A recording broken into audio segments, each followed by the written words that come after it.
I welcome you all once again to my education channel Prabhavi Education Hub, and in this video we are going to cover the 8th chapter of Modern History India's Struggle for Independence। इसके writer है बिपिन चंद्रा। बहुत ही important किताब है, ये बहुत ही अच्छे तरीके से लिखा गया है एंड इनफैक्ट इतनी छोटी सी किताब है बट इसमें सारा मटेरियल डाल दिया गया है जो कि किसी भी सिविल सर्विसेज की अगर आप तैयारी कर रहे हो या फिर आप किसी भी कंपटीशन की तैयारी कर रहे हो ओवरऑल, तो वहाँ पे अगर हिस्ट्री आता है तो ये बहुत ही इंपॉर्टेंट बुक हो जाती है, आपको कवर करना ही होता है इसको। सो मैं ट्राई कर रहा हूँ कि इसको शॉर्टेस्ट पॉसिबल वे में वीडियो के थ्रू आपको प्रेजेंट कर दूँ एंड मैंने इसमें स्पेसिफिकली ध्यान दिया है कि मैं इसमें कोई भी कंटेंट जो कि इम्पोर्टेंट है छोड़ूँ ना और आपको कंप्लीट मटेरियल मिले बट छोटे फॉर्मेट में, बहुत ही शॉर्ट पीरियड में आप इसको तैयार कर सको, 4 या 5 दिन में आप इसको कवर कर सको, ये सोच के मैं ये सीरीज बना रहा हूँ। ठीक है, तो इसको नोट के तौर पे आपको मैं पीडीएफ दे दूंगा। पीडीएफ लास्ट में आपको लिंक मिल जाएगा, लिंक होगा डिस्क्रिप्शन में। ठीक है, हर वीडियो के डिस्क्रिप्शन में आपको लिंक मिल जाएगा, तो वो पीडीएफ को आपको डाउनलोड कर लेना है और नोट की तरह यूज करना है, बिकॉज रिवीजन बहुत इंपॉर्टेंट है। आपको बार बार इन सब चीज़ों को रिवाइज करना है, बिकॉज रिवीजन से ही जो मटेरियल है वो आपके माइंड में जाके कॉन्क्रीट सेट हो जाता है और वो जब तक स्कैटर्ड रहेगा, कॉन्क्रीट नहीं होगा, तब तक आप आंसर नहीं कर पाते हो प्रॉपरली। आपको लगता है कि हाँ सुना है, देखा है, बट जब आंसर आप दे के आते हो, घर पे आते हो, तो आपको पता चलता है कि गलत है और आपको बहुत दुख होता है। तो इसलिए आपको रिवीजन करना ही चाहिए। ठीक है, ये बहुत नेसेसरी है। मेरी 2 सीरीज और भी हैं। इंडियन पॉलिटी की एक सीरीज है लक्ष्मीकांत के बेसिस पे, के बुक के बेसिस पे बनाई गई सीरीज है, इसका पीडीएफ ऑलरेडी मैंने दे रखा है, और इंडियन इकोनॉमी की भी एक सीरीज है जिसका पीडीएफ भी अवेलेबल है। तो आपको सीरीज पहले देखनी है, उसके बाद वीडियो पीडीएफ ले लेना है, साथ में आपको रिवाइज करते रहना है इसको। ठीक है, दोनों को कंबाइन करके मैंने 15 डेज का एक कोर्स भी मेरे प्लेलिस्ट में ऐड किया हुआ है, जिसको आप 15 दिन में ही कंप्लीट कर सकते हो। इंडियन पॉलिटी, इंडियन इकोनॉमी साथ में, बहुत इंपॉर्टेंट है। ठीक है, और इसका भी पीडीएफ मैंने कंबाइंड पीडीएफ दे रखा है। तो चलिए, चैनल पे नए हो तो सब्सक्राइब करके बेल आइकन को प्रेस करना एंड शेयर करना इस वीडियो को अपने दोस्तों के साथ में। तो एक एक करके पॉइंट वाइज हम लोग देखेंगे। The fight to secure freedom, press freedom, ये हमारा टॉपिक है आज का। तो देखो, 19th सेंचुरी में एक्चुअली मैंने प्रीवियस वीडियोस में आपको पढ़ाया था कि इस दौरान बहुत सारे वर्नाकुलर लैंग्वेज में, वर्नाकुलर मतलब कि लोकल लैंग्वेज में न्यूज़पेपर हमारे मार्केट में आ चुके थे और वो एक्चुअली क्रिटिसाइज कर रहे थे गवर्नमेंट की पॉलिसीज को, गवर्नमेंट की टायरनी को दिखाने की कोशिश कर रहे थे वो लोग। तो जो ब्रिटिश रूल था उस समय, ब्रिटिशर्स जो थे हमारे कंट्री में, जो गवर्नमेंट थी, इंडियन गवर्नमेंट, ब्रिटिश गवर्नमेंट, ठीक है, उसने देखा कि ये कहीं ना कहीं तो प्रेस हमें बहुत ही क्रिटिसाइज कर रहा है और ओपनली क्रिटिसाइज कर रहा है, जिससे कि हमें लॉस हो रहा है, लोगों का फेथ हमसे उठ रहा है और लोग रिसेंटमेंट दिखा रहे हैं और कहीं ये मास मूवमेंट ना बन जाए। तो पॉलिटिकल जो कॉन्शियसनेस था इंडियन का, सिविल राइट्स, स्पेशली अगर फ्रीडम ऑफ प्रेस की बात करें, तो ये ब्रिटिशर्स को खल रहा था और हमारे इंडियन मास में कहीं ना कहीं ये जागरूकता आ रही थी कि कोई फ्रीडम ऑफ प्रेस भी कोई चीज होती है। ठीक है, इसके वजह से पहली बार 1824 में अंग्रेजों ने, ब्रिटिश गवर्नमेंट ने एक इन पे नकेल कसने के लिए एक लॉ लेके आई, जिसके अगेंस्ट में राजा राम मोहन राय ने प्रोटेस्ट किया। तो 1824 से ही ये प्रोटेस्ट स्टार्ट हो गया अगेंस्ट द जो कि मतलब प्रेस के फ्रीडम के अगेंस्ट था। ठीक है, आगे बढ़ते हैं नेक्स्ट। तो 1870 से लेकर 1918 के बीच में जो पीरियड था वो कोई मास एजिटेशन का नहीं था। वो पीरियड जो था 1870 से 1918 तक, मतलब गांधी जी की एंट्री हुई थी उससे पहले तक, 1918 तक एक्चुअली ये जो पीरियड था यहाँ पे मास एजिटेशन नहीं होता था। छिटपुट एजिटेशंस होते थे, रिलीजियस रिफॉर्म्स हुए, इकोनॉमिक क्रिटिक्स किया गया कॉलोनियल गवर्नमेंट का, बस मास मूवमेंट नहीं हो पा रहा था। ये मास मूवमेंट बहुत जरूरी था और इस पीरियड के दौरान एक्चुअली मास मूवमेंट लाने के लिए, मास एजिटेशन लाने के लिए politicisation, political propaganda and education and the formation and propagation of nationalist ideology was needed. ये नीड को पूरा कर रहा था प्रेस क्या करता था इन सब, अब चूंकि अगर मास तक पहुंचना है तो लोगों को खबर मिलनी चाहिए ना, खबर मिलेगी कब, जब वो न्यूज़पेपर पढ़ेंगे। तो प्रेस ये काम कर रहा था, प्रेस ये बहुत ही अच्छे से ये काम कर रहा था, और ये चीज अंग्रेजों को पता थी कि ये चीज चल रही है और इससे हमें नुकसान होने वाला है। इसलिए सब्सीक्वेंट पीरियड में उन्होंने कई सारे ऐसे लॉ लेके आए, जैसे वर्नाकुलर एक्ट, उसके बारे में डिटेल में बताऊंगा। वो एक ऐसा एक्ट था जिसने एक्चुअली वर्नाकुलर लैंग्वेज में जो भी न्यूज़पेपर आती थी उनके ऊपर कार्रवाई कर देता था, उनके ऊपर रिस्ट्रिक्शंस लाने का काम वर्नाकुलर एक्ट ने किया। अब उस एक्ट को बहुत ही डीपली हम लोग अनरावल करेंगे, उसको पढ़ेंगे, आगे बढ़ते हैं। उससे पहले कुछ और भी पॉइंट्स है, उसको देख लेते हैं, ठीक है। So work of the national Congress is largely through the press only. तो जब एक्चुअली 1885 में नेशनल कांग्रेस बनी थी, इंडियन नेशनल कांग्रेस की स्थापना हुई थी, एंड इसके जो फाउंडिंग फादर्स थे टोटल, उसमें से 1/3 फाउंडिंग फादर जो थे वो जर्नलिस्ट थे। तो ये भी इनका कोई सेपरेट ऑफिस नहीं हुआ करता था, कोई ऑर्गेनाइजेशन नहीं था इनका। ये क्या था, अपनी बातों को जर्नलिज्म के थ्रू, मतलब जर्नलिज्म पेपर्स वगैरह के थ्रू ये लोग पहुंचाते थे लोगों तक, ठीक है।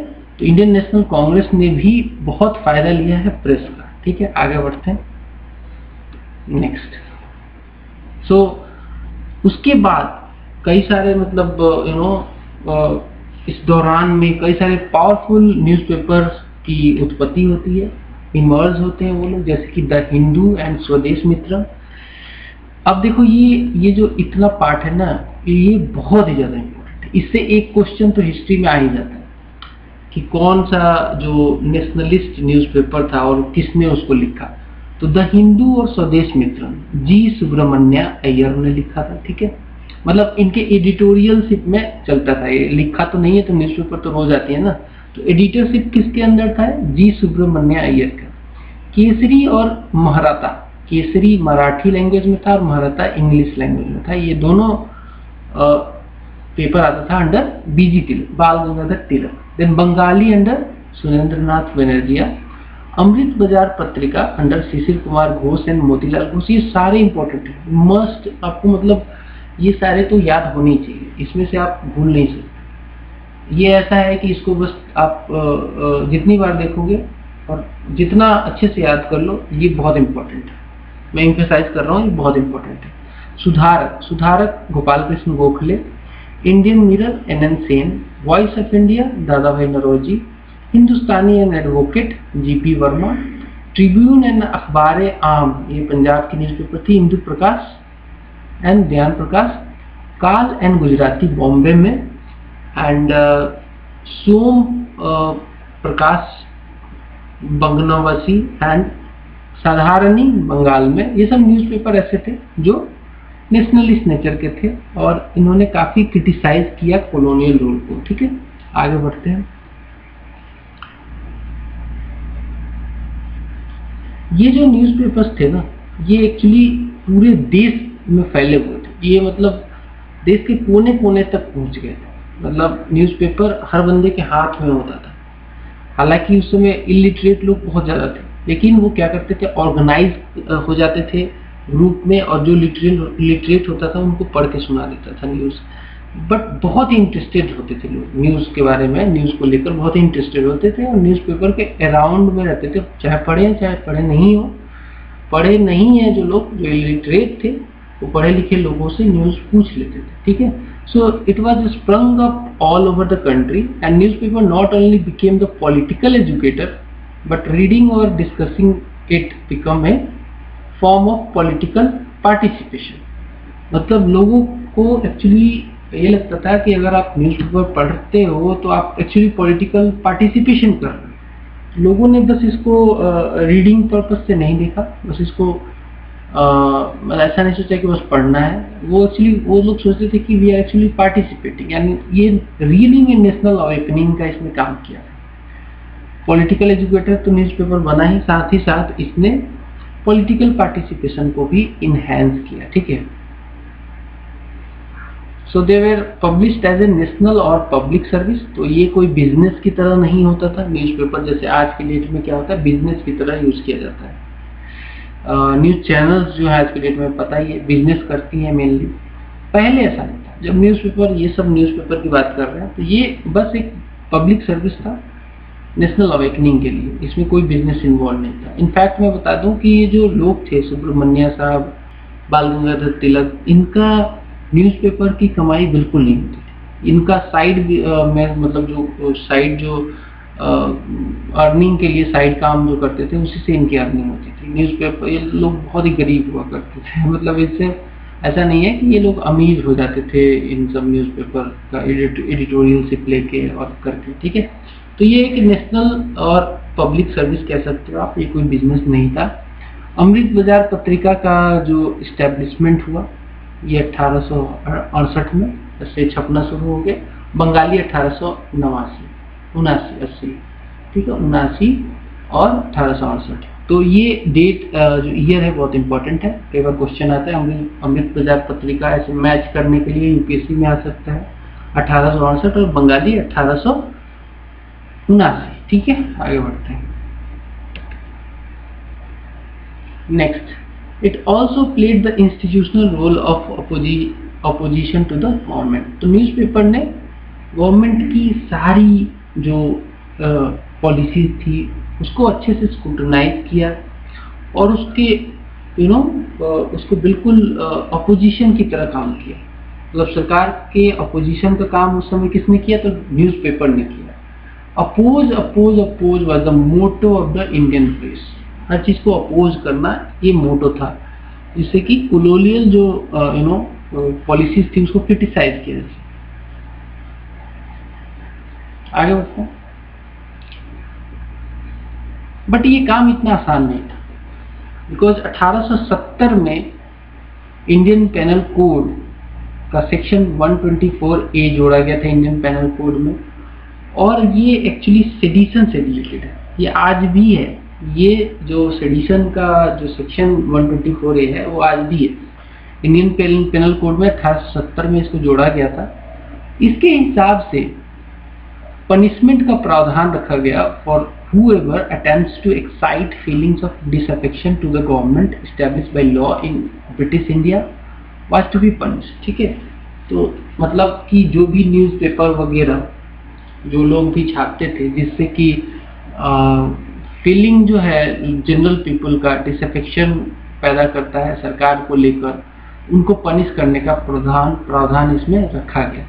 तो इतना आसान नहीं था क्रिटिसाइज करना ब्रिटिश गवर्नमेंट को, ये बहुत मुश्किल था। तो इसको लेकर कई सारे लूप होल्स निकाले, कई सारे क्लेवर स्ट्रेटेजी इंडियन जर्नलिस्ट ने उस समय अपनाए, जैसे कि invariably prefaced their vitriolic writing with effusive sentiments of the loyalty to the government and the queen। इनको एक्चुअली दो काम करना होता था, एक तो लोगों को बड़ी आसानी से समझाना भी था न्यूज़पेपर के थ्रू, साथ में इनको ये भी देखना होता था कि कहीं हम लोग इस लॉ में ना आ जाए, मतलब सेडिशन का चार्ज लग जाए और हमें अरेस्ट या फिर पनिश कर दिया जाए। तो ये मतलब बहुत ही डिफिकल्ट टास्क था, और बट बहुत ही अच्छे से, बहुत क्लेवर तरीके से इन्होंने प्ले किया। ये लोग क्या करते थे, जो भी राइटिंग्स होता था, जो भी ये लोग एडिटोरियल या फिर जो भी न्यूज़ छापते थे, उसमें अपना सेंटिमेंट ये डालते थे कि we are loyal to the government and loyal to the queen, but ये बात अपनी रख भी देते थे, ठीक है। तो ये एक तरीका हुआ करता था।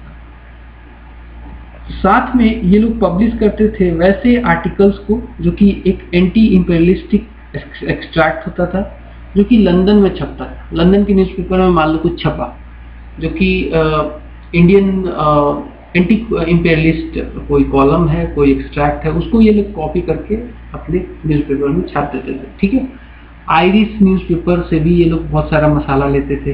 रेडिकल ब्रिटिश सिटीजन्स जो लिखते थे वहाँ पे, उनको भी ये लोग हमारे न्यूज़पेपर में लिख देते थे ताकि लोगों में अवेकनिंग आए और ये लोग पकड़े भी ना जाए। ठीक है, इस सेडिशन के चार्ज में भी ना फंसे। बिकॉज अगर मान लो एग्जाम्पल के तौर पे कहूँ कि मान लो कोई रेडिकल ब्रिटिश सिटीजन है, उसने कुछ आर्टिकल रखा है सरकार के खिलाफ, ब्रिटिश गवर्नमेंट के खिलाफ, उसको अगर आप अपने यहाँ छाप दो तो एक्चुअली यहाँ पे इसको सेडिशन के अंदर नहीं रखा जा सकता। बिकॉज अगर आपको रखना है तो आप इसमें इक्वालिटी लाओगे, मतलब पहले इस बंदे को भी पनिश करोगे जो ब्रिटिश सिटीजन है, तब तो किसी दूसरे को पनिश करोगे ना। ऐसा तो डिस्क्रिमिनेट नहीं कर सकते कि ब्रिटिशर्स छाप सकते हैं, आप नहीं छाप सकते। तो ये चालाकी थी हमारे इंडियन जर्नलिस्ट की। आगे बढ़ते हैं। Next, a sympathetic treatment of the Russian terrorist activities against जारिज्म।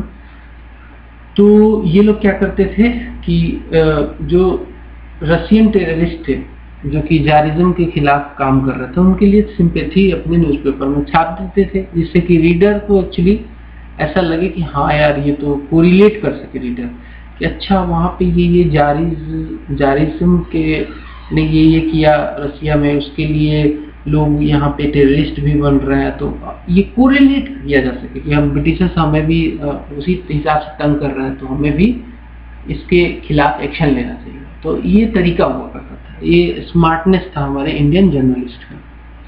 Next, radical exposure would take the form of advice and warning to the government as if from a well-wisher।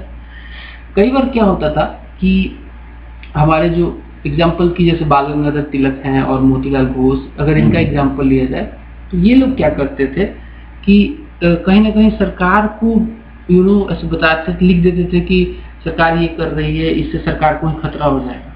तो वो message भी चला जाता था सरकार गलत कर रही है, और सरकार को वार्न भी कर देते थे। तो सरकार समझती थी कि अच्छा ये हमारे वेल विशर्स हैं, हमें वार्न कर रहे हैं, हमें ये कह रहा है कि नहीं ऐसा नहीं करना चाहिए।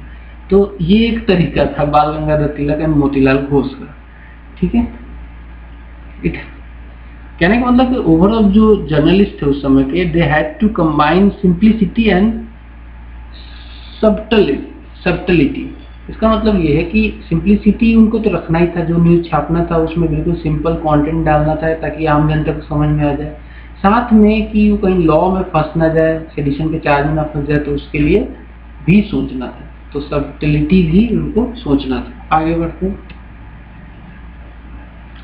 Struggle for the freedom of press become an integral part of the struggle for freedom.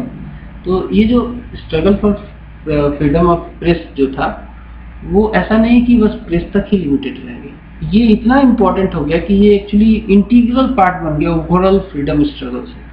ठीक है, बिकॉज हमेशा ये एक मेन जरिया होता था लोगों तक मैसेज पहुंचाने का। लोगों ने न्यूज़पेपर पढ़ा कि अच्छा गांधी अरेस्ट, तो लोगों को पता चला और लोगों ने एजिटेशन शुरू कर दिया। न्यूज़पेपर ने काफ़ी इम्पोर्टेंट रोल प्ले किया है, इसलिए इसको इंटीग्रल पार्ट मानते हैं स्ट्रगल फॉर फ्रीडम का। ठीक है, आगे बढ़ेंगे।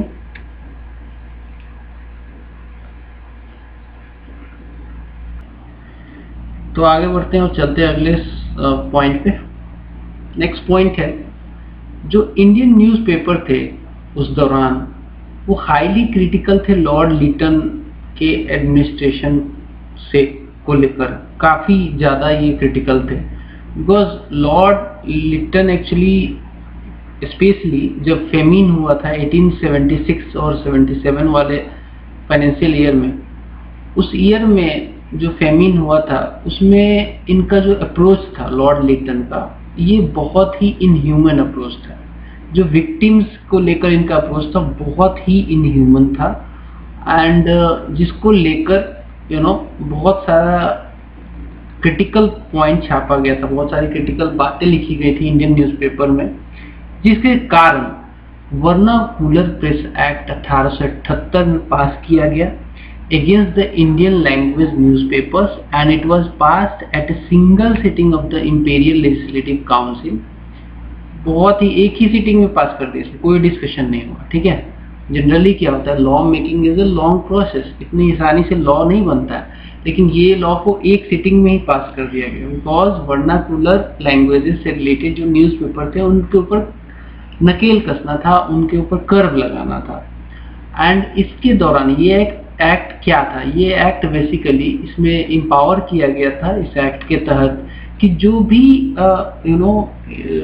वर्नाकुलर लैंग्वेज मतलब कि लोकल लैंग्वेज की जो भी न्यूज़पेपर होंगी, अगर वो सरकार को लगता है कि उनके अगेंस्ट में बातें लिखी जा रही हैं एंड सेडिशियस एक्टिविटी हो रही है, तो उनके जो प्रिंटिंग प्रेस है उसको कॉन्फिस्केट किया जाएगा, उनको कॉन्फिस्केट किया कर लिया जाएगा एंड उनके मटेरियल्स को, पेपर्स को, सबको जब्त कर लिया जाएगा, कॉन्फिस्केट कर लिया जाएगा, ठीक है, अगर वो लोग पब्लिश करते हैं सेडिशियस मटेरियल तो, ठीक है। बट इंग्लिश लैंग्वेज के न्यूज़पेपर पे कोई रोक टोक नहीं था। नेक्स्ट, इसके विरुद्ध में एक जबरदस्त मीटिंग हुई कलकत्ता में हुई एक जबरदस्त meeting, and not only meeting हुई, इसके अलावा भी वेरियस पब्लिक बॉडीज जो थी एंड जो प्रेस था उस समय का, उसने कैंपेन शुरू किया अगेंस्ट द एक्ट, एंड ये कैंपेन बहुत लंबा चला और फाइनली 1881 में लॉर्ड रिपन जब यहाँ के वायसराय थे, तब उन्होंने 1881 में इसको रिपील कर दिया किसने? लॉर्ड रिपन ने। आगे बढ़ेंगे। नेक्स्ट, लॉर्ड रिपन को एक्चुअली काफ़ी अच्छा माना जाता है। एक्चुअली ये भी कहा जाता है कि लॉर्ड रिपन जब तक थे भारत के वायसराय, तब तक भारत ने फ्रेश एयर सांस लिया, मतलब कि बहुत ही रिलैक्स रहा हमारे कंट्री में। और ये एक्चुअली इनका जो अप्रोच था वो थोड़ा बहुत ह्यूमैनिटेरियन था। ये भारत के बारे में सोचते थे लॉर्ड रिपन, लेकिन लॉर्ड लिटन बिल्कुल इनके अपोजिट नेचर के आदमी थे। नेक्स्ट है अमृत बाजार पत्रिका ने एक इंसिडेंट हुआ, मैं वो आपको कहानी बताता हूँ। एक्चुअली वर्नाकुलर प्रेस एक्ट पास हुआ था, तो उसमें अमृत बाजार पत्रिका पे आरोप लगाया गया कि इसमें कुछ सेडिशियस चीज़ें छापी हैं और वो वर्नाकुलर लैंग्वेज में है। इसी मतलब कि ऐसा था कि अगले दिन कार्रवाई करनी है, आज रात है, अगले दिन कार्रवाई करनी है, और न्यूज़पेपर छपा हुआ था वर्नाकुलर लैंग्वेज में। अब क्या किया, जो एडिटर्स थे उन्होंने इस वर्नाकुलर जो लैंग्वेज में छपा हुआ था न्यूज़पेपर, उसको कन्वर्ट कर दिया इंग्लिश में। एक तरीका अपनाया कि ताकि मतलब इनके ऊपर कार्रवाई न की जा सके, और ये काफ़ी सक्सेसफुल रहा, इससे ये लोग बच गए। ठीक है, आगे बढ़ते हैं। नेक्स्ट है Surendranath Banerjea was the first Indian to go to jail, जो कि एक्चुअली फ्रीडम ऑफ प्रेस से रिलेटेड मैटर में सुरेंद्र नाथ बनर्जिया को पहली बार जेल भेजा गया था वर्नाकुलर प्रेस एक्ट के तहत। ठीक है, एज ए जर्नलिस्ट ये पहली बार जेल गए थे, इनसे पहले कोई भी जर्नलिस्ट जेल नहीं गया था। एक केस हुआ था जिसके सुनवाई के दौरान इन्होंने एक्चुअली जज के विरुद्ध में कुछ लिखा था, वो केस बता देता हूँ। वो केस था बंगाल में फैमिली आइडल से रिलेटेड। इस सेलीग्राम को फैमिली आइडल भी बोलते हैं। एक्चुअली ये केस पहुंचा था कलकत्ता हाई कोर्ट में। कुछ विवाद था regarding the age of the idol, जो मूर्ति थी उसके एज से रिलेटेड कुछ विवाद था। इसमें जो जस्टिस थे उन्होंने वर्डिक्ट दिया, उन्होंने बोला कि आइडल को मेरे पास लेके आओ और उसमें मैं देखूंगा कि ये कितना पुराना है। तो ये उन्होंने देखते ही बोला कि 100 ईयर से ज़्यादा पुराना नहीं है, जबकि वो आइडल काफ़ी पुराना था। इससे क्या हुआ कि जो बंगाली हिंदूज थे उनके सेंटिमेंट को काफ़ी ज़बरदस्त झटका लगा, हर्ट हुए वो लोग। एंड इसी के एवज में सुरेंद्र नाथ बनर्जिया ने एंग्री होकर एक एडिटोरियल लिखा बंगाली में 2 अप्रैल 1883 को। तो इसमें उस जो जज ने वर्डिक्ट दिया था उसको काफ़ी क्रिटिसाइज किया इन्होंने, जिसके बाद कलकत्ता हाई कोर्ट ने कहा कि this is contempt of court. ठीक है, एंड इसकी सुनवाई होगी कंटेम्प्ट ऑफ कोर्ट में एक बेंच बनाकर 5 जजों की, जिसमें से 4 यूरोपियन थे और 1 इंडियन जज था जिनका नाम था रमेश चंद्र मित्रा। इनकी केस को सुनवाई किया इन्होंने, कंटेम्प्ट ऑफ कोर्ट के चार्ज पे इनकी सुनवाई हुई और इनको 2 महीने की जेल की सजा सुनाई गई। 4 ने इसके सजा के फेवर में सुनाई और 1 ने बोला कि नहीं, डिसेंट किया। एक जज ने बोला कि ये गलत नहीं इन्होंने लिखा है, बट जो इंडियन जज थे उन्होंने डिसेंट किया था, बट 4 एक्चुअली मेजोरिटी हो जाता है, तो 2 महीने की सजा इनको सुनाई गई। ठीक है, इसके विरुद्ध में हड़ताल हुआ देश भर में, और इस बहुत ही फेमस हड़ताल हुआ एक्चुअली कलकत्ता में, बंगाल में। स्टूडेंट्स ने डेमोन्स्ट्रेट किया outside the court, smashing the Windows and pelting on the police with stones. इसमें एक बहुत बड़ा नाम आता है आशुतोष मुखर्जी का, जो कि इसमें शामिल थे। इन्होंने भी पार्टिसिपेट किया था स्टूडेंट्स डेमोन्स्ट्रेशन में, और इन्हीं को बाद में ये फेम भी इन्होंने गेन किया इस मूवमेंट की वजह से, और इनको चुना गया था distinguished vice chancellor of Calcutta बाद में, ठीक है, कलकत्ता यूनिवर्सिटी। ये जो हड़ताल था लाहौर, अमृतसर, आगरा, फैजाबाद, पूना और अदर सिटीज तक फैल चुका था। ओवरऑल काफी वाइड स्प्रेड रिएक्शन रहा इसका। आगे बढ़ते हैं। But the man who is most frequently associated with the arrest वगैरह से रिलेटेड, जो कि मतलब फ्रीडम ऑफ प्रेस की बात करते थे, वो थे बाल गंगाधर तिलक। इन्होंने काफी क्रिटिसाइज किया ब्रिटिश पॉलिसीज को, एंड बाद इनको outstanding leader of militant nationalism भी कहा जाता है। गरम दल के नेता थे ये।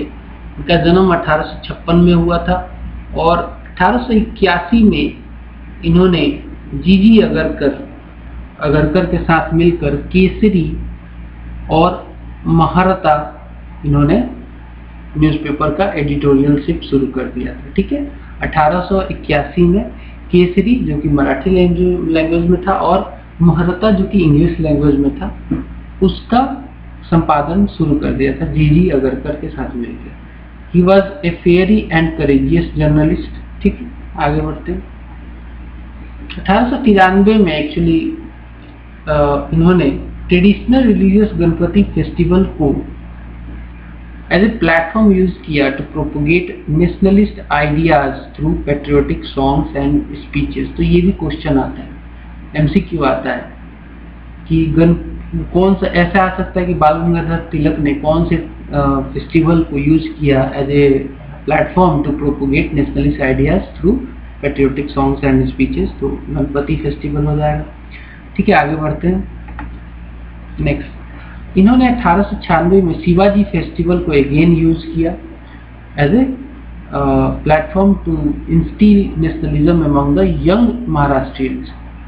प्लस ऑल महाराष्ट्र कैंपेन इन्होंने शुरू किया for the boycott of foreign cloth, ठीक है, स्वदेशी मूवमेंट के दौरान। एंड एक्साइज ड्यूटी कॉटन पे लगाई गई थी, उसके रिस्पॉन्स में इन्होंने ऑल महाराष्ट्र कैंपेन शुरू किया, जिसमें इन्होंने बोला कि फॉरेन क्लॉथ कोई नहीं खरीदेगा, बाइकाट करो, ठीक है। एंड इन्होंने क्रिटिसाइज भी किया था कांग्रेस को for ignoring the peasants problems. तो देखिए ये क्रिटिक रहे थे, ये क्रिटिक थे बहुत बड़े कांग्रेस के, बिकॉज इनका मानना ये था कि कांग्रेस पीजेंट्स को कभी भी फोकस नहीं करती है, उनके प्रॉब्लम्स को कभी उजागर नहीं करती है। इनफैक्ट बाल गंगाधर तिलक को ये भी कहा जाता है कि he was the first person to think about mass movement including those of the peasants and जो सोसाइटी को एक साथ लाने में, ठीक है। आगे बढ़ते हैं। नेक्स्ट है, he also initiated a no tax campaign in Maharashtra during 1896 and 1907. He also helped with the help of young workers of Pune सार्वजनिक सभा। तो पूना सार्वजनिक सभा के वर्कर्स, यंग वर्कर्स के साथ मिलकर इन्होंने नो टैक्स कैंपेन शुरू किया महाराष्ट्र में। इन्होंने बोला कि जो भी फेमिन स्ट्रिकन पीजेंट्स हैं महाराष्ट्र के, जो कि अकाल से पीड़ित हैं, और उन लोगों को एक्चुअली लैंड रेवेन्यू नहीं देना चाहिए अगर उनका क्रॉप फेल हो जाता है। तो ये जो नो टैक्स कैंपेन है महाराष्ट्र में, इन्होंने बाल गंगाधर तिलक ने शुरू किया, ठीक है। नेक्स्ट है 1897 में प्लेग ब्रोक आउट हो गया पुणे में। पुणे में प्लेग ब्रोक आउट हो गया, जिसके रिस्पॉन्स में सरकार ने कुछ स्टेप्स लिए। सरकार ने कहा कि सेग्रीगेशन जरूरी है, हाउस सर्चेज जरूरी है, ताकि प्लेग को बढ़ने से रोका जा सके। इसमें तिलक ने एक्चुअली पूना में सरकार का जबरदस्त सपोर्ट किया, एंड इन्होंने खुद बहुत सारे मेजर्स इनिशिएट किए रिगार्डिंग द प्लेग, उसको मतलब रोकने के लिए। और इन्होंने साथ ही साथ क्रिटिसाइज भी किया harsh and heartless manner related to the government जो कि अपनाया गया था रिलेटेड टू द प्लेग से रिलेटेड। बोला कि गवर्नमेंट अच्छा काम नहीं कर रही है, सपोर्ट भी कर रहे थे, लेकिन जहाँ पे क्रिटिसाइज करने का मौका मिल रहा था वहाँ पे क्रिटिसाइज भी कर रहा था। अब प्लेग एक ऐसा इशू था जहाँ पे गवर्नमेंट को सपोर्ट करना बुरा नहीं है, ठीक है। साथ में उसी दौरान जो एक बहुत ही महत्वपूर्ण व्यक्ति थे जो कि चेयरमैन थे प्लेग कमेटी के, रांड उनका नाम था, रांड या रंड जो भी आप कह सकते हो, उनका एसेसिनेशन हो जाता है, ठीक है, उनका एसेसिनेशन हो जाता है। एंड साथ में लेफ्टिनेंट अयर्स्ट का भी एसेसिनेशन हो जाता है बाय द चफेकर ब्रदर्स 27 जून 1898 को। अब ये मैं इसलिए बता रहा हूँ बिकॉज इसी केस से रिलेटेड एक्चुअली आरोप लगाकर बाल गंगाधर तिलक को अरेस्ट किया गया था। अब कैसे, इसकी थोड़ी सी कहानी है वो समझ लो। जब ये एंटी प्लेग मेजर्स जो लिए जा रहे थे सरकार के द्वारा, तो लोगों में काफी इरिटेशन पैदा हो गई थी, काफी लोग क्रुद्ध हो गए थे कि ये सही मेजर नहीं ले रही है, जो सरकार को अच्छे मेजर्स हो सकते हैं, इससे बेटर मेजर्स, वो बेटर मेजर्स नहीं लिए जा रहे हैं। एक मिलिटेंट ट्रेंड भी रैपिडली ग्रो हो रहा था उस दौरान नेशनलिस्ट लोगों के बीच में। गवर्नमेंट चाहती थी कि उस ट्रेंड को रोका जाए। उसी बीच रांड का मर्डर हो जाता है, तो गवर्नमेंट को एक अपॉर्चुनिटी मिल जाती है कि कैसे भी ये जो मर्डर है इसका चार्ज जो है बाल गंगाधर तिलक के ऊपर लगा दिया जाए। ये बोला गया कि कहीं ना कहीं कॉन्स्पिरेसी थी तिलक के द्वारा सपोर्टेड पूना ब्राह्मण्स की, जिसमें ये मारे गए, ये चार्ज लगा दिया गया तिलक के ऊपर। बट इसको प्रूफ नहीं कर पाई सरकार, there was no proof found related to this charge, ठीक है, यहाँ पे देखो।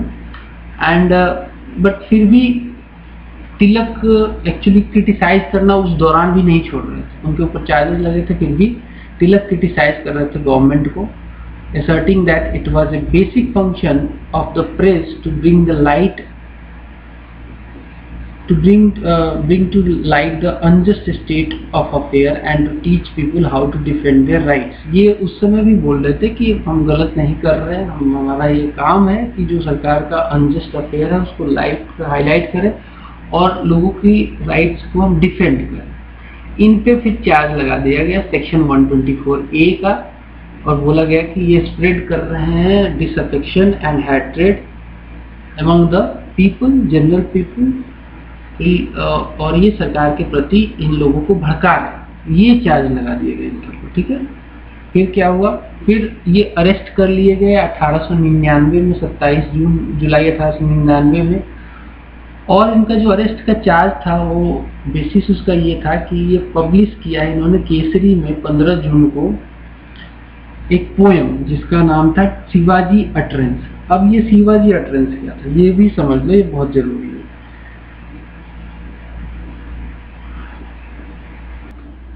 तो जो ये शिवाजी अटरेंस का के बेसिस पे जो पोएम था उसमें बेसिकली शिवाजी और अफजल खान के बीच में एक्चुअली मतलब उसके जो लड़ाई हुई थी उसमें जो शिवाजी ने बोला था उसको एक पोएम के तरीके से तिलक ने केसरी में छापा था 15 जून को, जिसमें शिवाजी ने ऐसा किल किया था जो अफजल खान को, और ये बोला था कि कंटिन्यूसली हमें लूट रहे थे, तो ये मतलब हमारे लिए मतलब ये बहुत ज़रूरी हो जाता है कि इनको हटाया जाए, इनको ख़त्म किया जाए।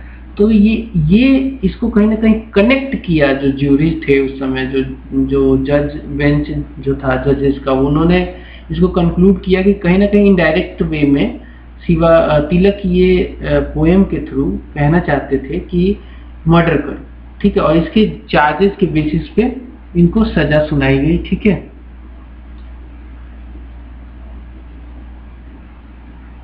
Then politics of sacrifice and open defiance of authority were still at an early stage। हालांकि शुरू हो गया था कि डिफाइंस एक्चुअली बाल गंगाधर तिलक ने शुरू कर दिया था, लेकिन कहीं ना कहीं ये एक अर्ली स्टेज में था। जो ओपन डिफाइंस था अथॉरिटी का वो स्टिल एक अर्ली स्टेज में था, जो कि बाद में मैच्योर बना गांधीयन एरा में, ठीक है। आगे बढ़ेंगे। Tilak denied the official charges and हालांकि बहुत सारे जो उनके फ्रेंड थे उन्होंने बोला कि आप अपना ये रिमार्क्स हटा लो और मतलब सरकार से अपोलॉजी मांग लो, लेकिन कहीं ना कहीं तिलक ने बोला कि नहीं, ये ठीक नहीं है और ये मेरे एथोज के अगेंस्ट है। ठीक है, आगे बढ़ते हैं। नेक्स्ट, जज passed a barbarous sentence of rigorous imprisonment for 18 months। ठीक है, Tilak was a member of Bombay legislative council. तो जब ये 18 महीने का सजा सुनाया गया तब उस समय तिलक इनफैक्ट जो बॉम्बे की लेजिस्लेटिव काउंसिल थी उसके मेंबर भी थे, लेकिन फिर भी इनको 18 महीने का सजा सुनाया गया। एंड ये सजा होने के बाद जो लोगों के बीच में एक वाइड स्प्रेड प्रोटेस्ट हुआ वो पूरी कंट्री में फैल गया। बहुत सारे न्यूज़पेपर ने जो अपनी न्यूज़पेपर छापी उसमें फ्रंट पेज पे ब्लैक बॉर्डर छापा विरोध के तौर पे। And addressing Indian resident in London, Dadabhai Naoroji ने एक्यूज किया गवर्नमेंट को of initiating Russian tsarist method. And इसी के बाद लोकमान्य तिलक को, बाल गंगाधर तिलक को लोकमान्य का टाइटल दिया गया था। यही अरेस्ट के बाद बाल गंगाधर तिलक को लोकमान्य का भी टाइटल मिल गया था। अब देखिए 1898 में गवर्नमेंट ने इनफैक्ट सेक्शन 124 को और भी अमेंड किया। इसमें एक नया सेक्शन जोड़ दिया 153A, पेनल कोड में 153A भी जोड़ दिया, making it criminal offense for anyone to attempt to bring into contempt the government of India or to create hatred among different classes। तो एक इसको और भी कड़ा बनाने के लिए 153A सेक्शन को जोड़ दिया गया पेनल कोड में, जिसमें बोला गया कि कोई भी व्यक्ति अगर कोई कंटेम्प्ट करता है गवर्नमेंट के अगेंस्ट में तो वो सिविल केस नहीं बनेगा, वो क्रिमिनल ऑफेंस हो जाएगा। ठीक है, आगे बढ़ते हैं। नेक्स्ट, तो स्वदेशी एंड बॉयकॉट मूवमेंट हुआ था बंगाल में, उस रीजन में, और ये पूरे इंडिया तक भी फैल गया था। इसके बाद, इस एक्चुअली मूवमेंट के बाद, स्वदेशी एंड बॉयकॉट मूवमेंट के बाद एक नया युग आया। ये युग ऐसे लोगों का था जो कि काफ़ी एंग्री एंड फ्रस्ट्रेटेड लोग थे, यंग थे, बंगाल के थे। इन्होंने इंडिविजुअल टेररिज्म को अपनाया। ठीक है, जो रिप्रेशन किया गया था स्वदेशी एंड बॉयकॉट मूवमेंट के बाद अंग्रेजी सत्ता के द्वारा, उसके अगेंस्ट में एंग्री फ्रस्ट्रेटेड यंग जो थे बंगाल के, उन्होंने इंडिविजुअल टेररिज्म का पाथ अपनाया था। ठीक है, वंस अगेन न्यूज़पेपर इस मैटर को छापता चला गया, टारगेट करता गया। जो फ्रेश लॉ प्रेस के ऊपर इनैक्ट किए गए थे उनको भी टारगेट किया। एंड इनफैक्ट इसके बाद कार्रवाई जो ब्रिटिश गवर्नमेंट की थी न्यूज़पेपर को सेंसर करने की, और वो ज़्यादा बढ़ गई। ठीक है, इसके बाद एक्चुअली जो न्यूज़पेपर थे उनके अगेंस्ट प्रोसिक्यूशन लार्ज नंबर में शुरू हो गया। एडिटर्स को अरेस्ट करना, उनके ऊपर प्रोसिक्यूशन चलाना बहुत ही वाइड स्प्रेड फैल गया। इसी दौरान बाल गंगाधर तिलक को एक बार और अरेस्ट किया गया था 1908 में। 1908 में बाल गंगाधर तिलक को एक बार और अरेस्ट किया बिकॉज उन्होंने अब कुछ आर्टिकल्स लिखे थे स्वदेशी एंड बॉयकॉट मूवमेंट से रिलेटेड। जो ये नए यूथ थे जो टेररिज्म को चुना था, उनके रिलेटेड कुछ आर्टिकल्स थे। एंड इन्होंने अपने आर्टिकल में कहा कि जो बॉम्ब सिस्टम आ गया है हमारी कंट्री में इंडियन सेंस में, हालांकि मैं कंडेम करता हूँ लेकिन ब्रिटिशर्स ने कोई रास्ता नहीं छोड़ा है। ठीक है, simultaneously he held the government responsible for suppressing criticism and dissent. ठीक है, आगे बढ़ते हैं। इसी के बाद 1908 में, जैसा कि मैंने बताया, 24 जून 1908 को तिलक को फिर से अरेस्ट किया गया।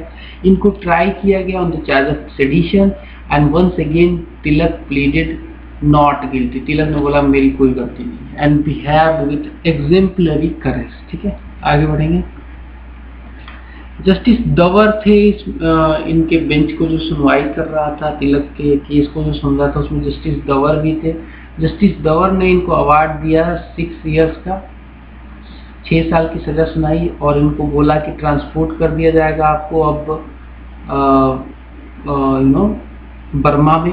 मंडले बर्मा में इनको ट्रांसपोर्ट कर दिया गया था। तो ये भी एक क्वेश्चन आता है कि तिलक को 6 साल की सजा के बाद किस कंट्री में भेज दिया गया था एज ए प्रिजन, ठीक है, प्रिजनर। तो ये मंडले में, बर्मा में बेसिकली मंडले है, बर्मा कंट्री है, लोकमान्य को वहां भेज दिया गया था।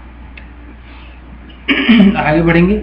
ऑल मार्केट्स इन बॉम्बे, ये भेजने के बाद, ये सजा सुनाने के बाद बहुत बड़ा रिसेंटमेंट एक बार फिर पूरी कंट्री में फैला। बॉम्बे में जितने भी मार्केट थे वो क्लोज कर दिए गए 22 जुलाई को, और ये वही डेट था जिस डेट को इनको सजा सुनाई गई थी, 22 जुलाई को। एंड ये जो मार्केट था वो एक हफ्ते तक बंद रहा।